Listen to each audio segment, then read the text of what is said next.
আসসালামু আলাইকুম, আমি মেহেরাজউদ্দিন মিরাজ। তো আজকে আমাদের গ্রামের সকল প্রতিবেশীদের মুরগিগুলাকে আমি রানীক্ষেত ভ্যাকসিন করে দিয়েছি।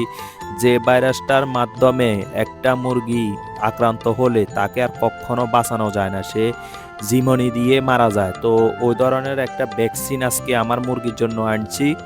তো এর পরে পাশাপাশি আমার মুরগিগুলাকে দেওয়ার পরে আমার এলাকার যত প্রতিবেশী আছে সবার মুরগিগুলাকে রানীক্ষেত ভ্যাকসিন ডোজ দিয়ে দিয়েছি, যাতে তাদের মুরগির কাছ থেকে যেন আমার মুরগির কাছে ভাইরাস যেন না আসে। তাই জন্য তাদের সমস্ত মুরগিগুলাকে ভ্যাকসিন করে দিয়েছি তাদের বাড়িতে বাড়িতে গিয়ে। এই সমস্ত ভালো কাজ যদি আপনারা ভালোবেসে থাকেন তাহলে আমার ভিডিওগুলোতে কমেন্ট করবেন, শেয়ার করবেন, আর কমেন্টে বলবেন। প্রয়োজনে আমি আপনাদের বাসায় গিয়েও আপনাদের মুরগিগুলোকে ভ্যাকসিন করে দিয়ে আসবো ইনশাআল্লাহ। এগুলা ভ্যাকসিন দেওয়ার পরে আর মুরগিটা কখনো মারা যাবে না রোগে আক্রান্ত হয়ে। রোগ প্রতিরোধ ক্ষমতা ভালো থাকবে।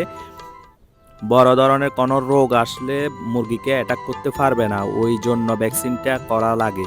তো আগে আমরা গ্রামে আসি মানুষের ডাক্তারেরা মারি যেত, কিন্তু বর্তমানে এগুলো করে না। তো তার জন্য